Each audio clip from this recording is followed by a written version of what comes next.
Hey, so I'm gonna go over in this video how to quit your job and start your own business. And I have 3 S's to kind of guide you how to do this.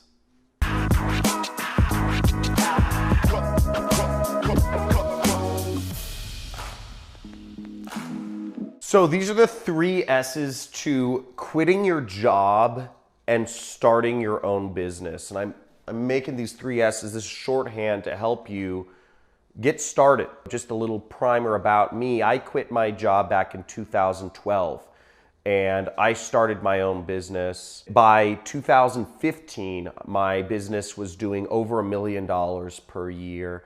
And at this point in 2019, which is where we're at now, my business does roughly $500,000 per month. Last year, my business did around $5 million. So point being, you can do it. It's very possible, and I'm gonna show you the best way how. So the first S is save. When you're thinking about quitting your job and starting your own business, start saving, okay? You wanna hope for the best, of course, but prepare for the worst. Have you heard that line? Hope for the best, prepare for the worst. Because the fact of the matter is, as an entrepreneur, income is like this, okay? When you're working a job, income is a steady line. You're always making that same amount of money per month. Now you can make far greater amounts of money as an entrepreneur, but it's still, you're gonna have high months and you're gonna have low months. And working for yourself is not consistent.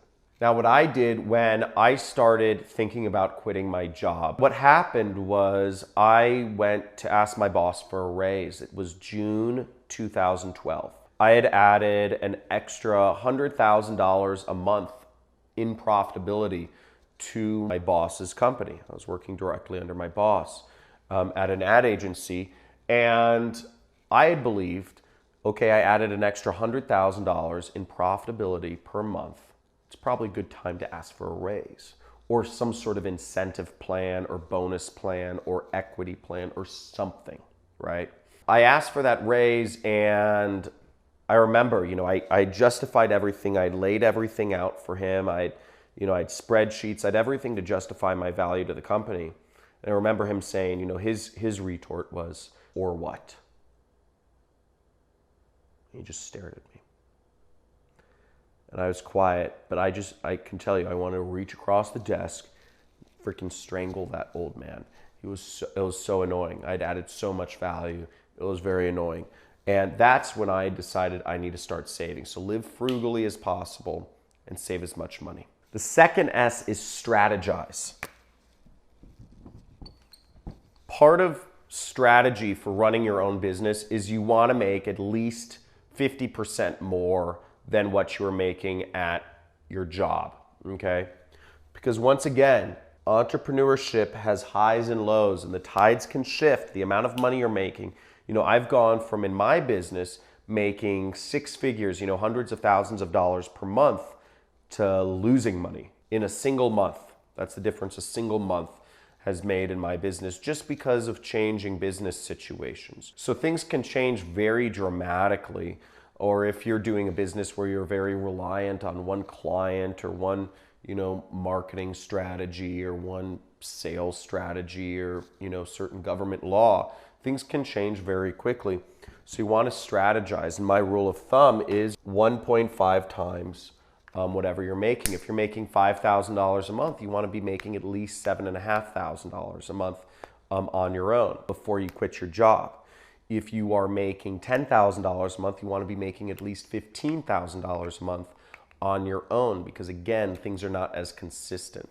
And if you couple that with saving, that's a really good situation to really allow yourself to be running your own business for the long term. Because what isn't a good situation is quitting your job. Something happens in your first couple months as an entrepreneur and you lose some of your income, and then having to go back to work 3 months later. And it happens all the time. It's because people didn't save. It's because people didn't strategize. So keep that in mind.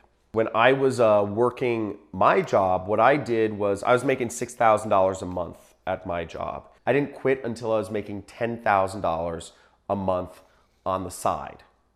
Does that make sense? So outside of my job, outside of my 9 to 5 job, I was making $10,000 a month income, working mornings and nights basically. You know, the way I did that was I was running an ad agency at the time, you know, my own, you know, I was freelancing. I was working at an ad agency and I was freelancing and managing Google AdWords accounts. And what I did was at nights, I went to places where I'd find these high-end clients who would hire expensive freelancers. That's what I did, and I serviced their accounts at nights too. So I was constantly trying to do this and make this money so that I could quit. But again, I didn't quit until I was making quite a bit more than what my job was paying me. And that gave me that buffer zone. Third S,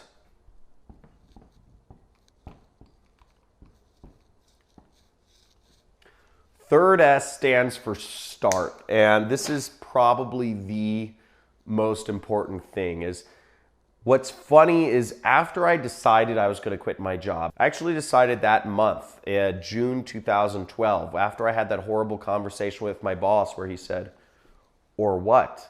I had decided that I'm going to quit. Now, what's funny is there's so much paralysis. I was so scared to quit my job because I knew, you know, in the back of my mind, you know, and everybody wants you to work a job, right? And your friends, your family, you know, you have coworkers. It's a big deal when you quit a job. You know, there's a lot of things that go with it. And for months, I just let the decision linger. I was scared to actually do anything about it. But what you've got to do, it didn't change until I actually went to this Tony Robbins event called Unleash the Power Within.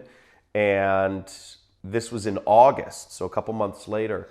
And, you know, he does this thing called the Dickens process where he has you imagine what your life is going to be like. And you can do this right now, is imagine what your life is going to be like if you don't quit your job a year from now. Then imagine what your life is going to look like if you don't quit your job 5 years from now. Then imagine what your life is going to be like if you don't quit your job 25 years from now. You know, it's a visualization exercise, and I did this and I realized my life is going to be nothing like what I want it to be. You know, for me, it wasn't just quitting my job, it was just working a job, not being my own employer. And I realized I just needed to do it, and I could delay this decision. I could delay it for months, I could delay it for years. And it's very easy to delay quitting your job, but you got to do it at some time. And the thing was, just start.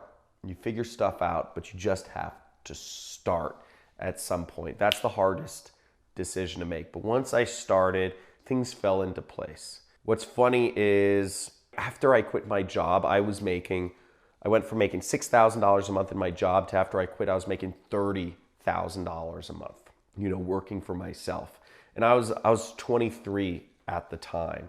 So once you really do it, things can fall in place. You know, just a little encouragement from me to you is if you're going at it from a good place, do it. You know, you have to make that decision. You have to start somewhere. Now, I hope you enjoyed this video. I hope you enjoyed some of this information, and let me know in the comments what was the most helpful to you. Was it knowing to save? Was it knowing about strategizing 1.5 times, or was it just starting? And you know, maybe a little story from me about, you know, how I got started and how long it took me. Let me know in the comments what was the most helpful to you. Like this video and subscribe to this channel if you want to learn more about, you know, how you can work remotely, how you can work for yourself, and also some giveaways. You know, I do a business model called affiliate marketing, and I have more information on that, and I do giveaways about that sometimes, so make sure you subscribe.